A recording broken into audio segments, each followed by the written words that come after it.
We work for the South African Rooibos Council. So Rooibos is it's not a tea specifically, it's a tisane, they call it. So it's like a herbal tea, but it has amazing health benefits. And we were looking for a way to try and demonstrate the health benefits of the tea without overselling or over-marketing it. And the concept that the team came up with was to link with the South African Cancer Association. The tea is high in antioxidants, so it has cancer-preventing qualities. To link with the South African Cancer Association and to launch something on National Cancer Awareness Day. And they divided into 3 phases. So the first phase was really a consumer outreach. So they said to consumers, send us in your used tea bags. And they put out a specific way that people dried tea bags and all the rest of it. And they got an amazing response from consumers. These consumers sent in their dry tea bags. And then what they did is they also teamed up with a company called Storm of the G Cup. And they made this into a bra made out of these used tea bags. And the used tea, because of the peculiarity of the tea, the used tea bags come out in a pinkish color. The dried tea bags come out in a pinkish color. And they made this into this bra. And so the second part of the campaign was then an unveiling of this bra. And they unveiled it. It got tremendous exposure. It was novel, it was different, and it highlighted the health qualities of the tea without overselling it. And they did this on National Cancer Awareness Day. And then the third part of the campaign is they had a big event where they auctioned the bra, and the funds that were raised went to cancer awareness. So it was a 3-phase campaign. It worked together. It pulled together social media, conventional media, and all the rest of it for a fairly modest sum. I'm trying to do the conversion in my head, but I think the entire campaign cost the client probably about the equivalent of $5,000. And in terms of the exposure they got, so it reached about 80,000 people, 8 million people. And in terms of the exposure it got, it was a 100 times return on investment for the client. So that's a campaign that I'm tremendously proud of, because it was a team of 2 who, in the midst of COVID, came up with this concept all on their own, launched it, used all the media at their disposal, put together a fantastic video of it, involved a celebrity for the bra auction and so on, and absolutely smacked it out of the park in terms of meeting the client's objectives. So this is an interesting one because it actually came out of a failure. So British Airways some years ago, pre-pandemic, so around about 2018, British Airways was repitching its global PR contract. And they had arrayed a number of the big global agencies. And we've worked with British Airways for about, at that time we'd worked with British Airways for about 20 years, and we'd run their PR throughout Africa.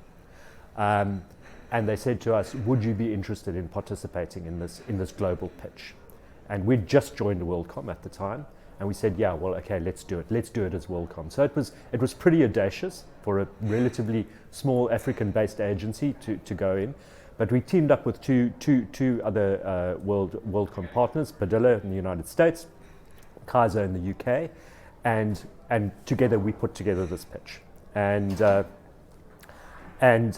we pitched it, and we all thought it had gone swimmingly.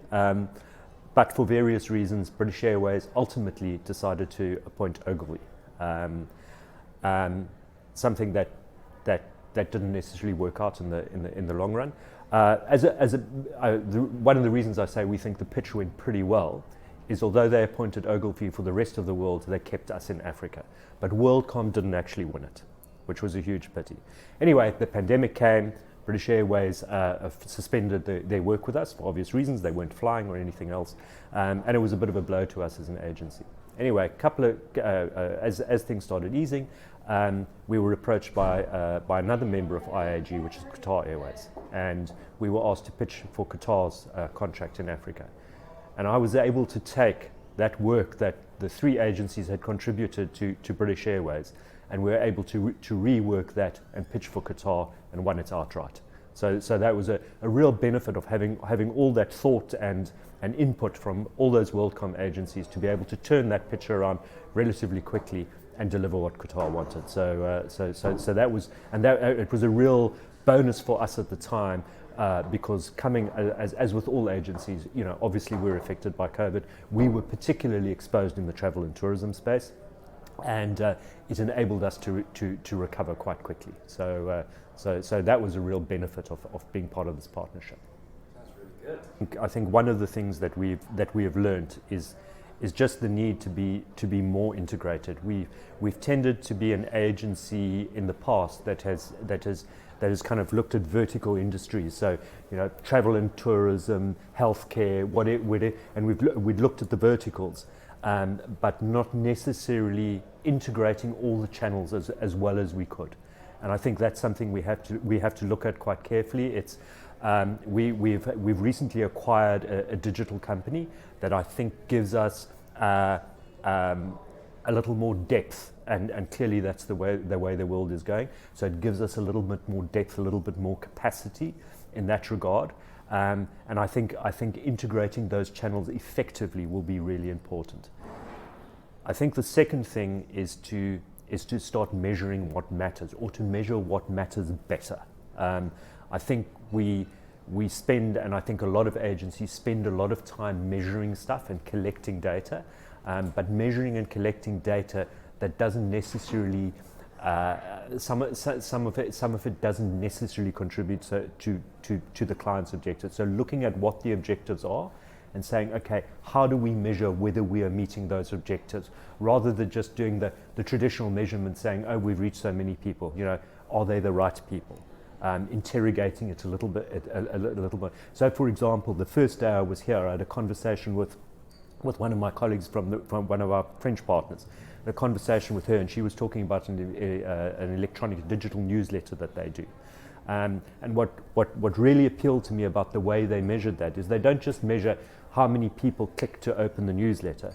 What they look at is then the individual stories and how many people clicked on those stories. So over time, they can see what are the topics that people are interested in. And I think it's that kind of thing that we can do a little bit better. And I think increasingly that is going to become important in terms of demonstrating the value you deliver to clients.